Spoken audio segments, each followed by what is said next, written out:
When you think that part of the component of news coverage around the country every year is the excitement and the fun that people get watching an old building being demolished, and they wire it very carefully for days, and it's a very careful operation in order to make sure that a building comes down safely. I think the last one we saw was when they brought down one of the old casinos in Las Vegas. I mean, this is just stunning to see these things come down.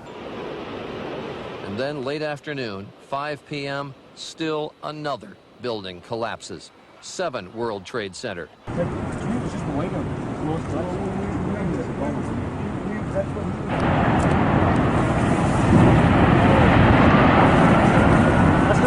told you that sucker was going to go. That's coming here, isn't it? What, the cloud? Yeah, look at that. Oh, yeah. About an hour after the actual explosion, which was about 9:15 in the morning. If you wanted to calculate a time to cause maximum disruption, you would calculate that time as the start of the working day and perhaps the biggest, busiest complex in the world. That's 47 stories tall there. You can see it going. So this happened, some 6 hours or so after the collapse of the World Trade Center. Presumably, it was so close to the World Trade Center that it had been weakened by the explosions and the collapse of those buildings. And since the most recent collapse, which happened just a short while ago, Building 7, a 47-story building, is part of the World Trade Center complex. This is Building 7 in the World Trade Center. Area is collapsing. Now, whether we don't even know whether this was something that was engineered for safety reasons, or it just happened as a consequence of the 2 collisions this morning. Understanding that building had been evacuated when the collapse occurred. This was known as Building 7 of the World Trade Center, and that is fresh video you're looking at of that coming down. Now, again, they were able to get everybody out of that building before it collapsed. So I don't know whether it was accomplished by demolition experts or whether it just happened as a consequence of what occurred earlier today. It's that building number 7 was going to collapse. That appears to be what has happened now. I don't know exactly how many stories the building is, Dan, but standing at the base of it, watching it burn about an hour ago, it looked to be something on the order of 50, 60 stories, as you said, a very, very large office building. It was an abrupt, total, and complete collapse at the speed of free fall. In fact, you were just told by police that you should move out of your apartment, Fabiana. You've got Carolina here? Yes. They advised us to leave because we have... Oh, my God. Look behind us. Please pan in this way. Please be careful of your baby. This is it. That's the building coming down. Oh, my God. Oh, my God. Oh, my God. No. No. Listen. We'll be all right. We'll be all right. We're okay. I think we're okay. Ashley, I think we're okay. Building 7 ablaze at the moment and apparently getting ready to collapse.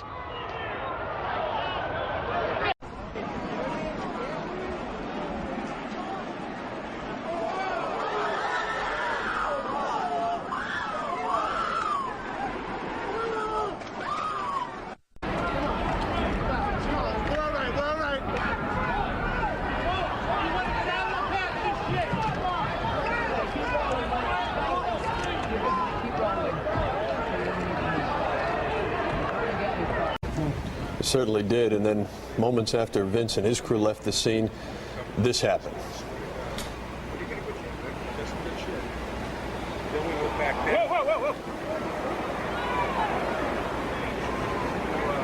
The collapse of World Trade Center number 7.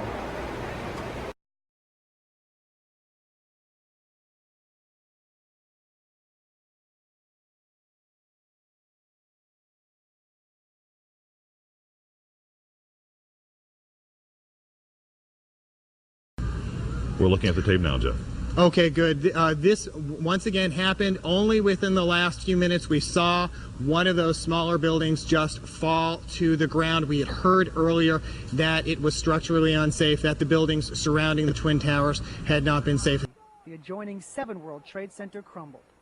Thousands injured. A death toll Mayor attacks, at least these 2 that were carried out, and obviously connected then, therefore, to the 4 others. Right now, law enforcement sources are saying they are almost 99% certain is what I'm being told, that Osama bin Laden is behind this. And in addition, obviously, to the cell phone calls, which is much more hard evidence compared to other things that they were getting earlier, they are still looking at all the warning signs. This is the only man who had the financial backing. This is the only man who had the infrastructure for the World Wide Web, the tentacles really all over the world to be able to carry out this. And they also say it would have taken at least many months to plan this type of thing. We were watching the building actually because it was on fire. The bottom floors of the building were on fire, and we heard this sound that sounded like a clap of thunder. Turned around, we were shocked to see that the building was, it looked like there was a shock wave ripping through the building, and the windows all busted out, and it was horrifying. And then, about a second later, the bottom floor caves out, and the building followed after that, and we saw the building crash down all the way to the ground. We were in shock. Folks standing here on the corner of Leonard Street and West Broadway. We were just sitting here watching all the smoke pouring up from number 7. Number 7 is the kind of reddish-brown building that's towards the north end of the complex. And although we really couldn't see much damage on it, there was smoke pouring out of it here for hours. And folks just kind of standing around milling about it. And then I wasn't watching. I just could tell from the reaction of the crowd what had happened, because I'd heard it already before. The gasp, the screams, people immediately turning and starting to run, even though we're probably a dozen blocks from the center itself. People starting to run away from the scene, and I turned in time to see what looked like a skyscraper implosion. It looked like it had been done by a demolition crew. The whole thing just collapsing down on itself, and another big, huge plume of gray and white smoke shooting up into the air, and then more of the smoke billowing up the street here. So that's number 1, number 2, and now number 7 that have come down from this explosion, and folks just simply can't believe it.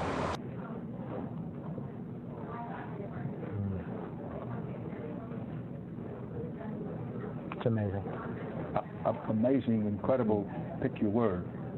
For the 3rd time today, it's reminiscent of those pictures we've all seen too much on television before, when a building was deliberately destroyed by well-placed dynamite to knock it down.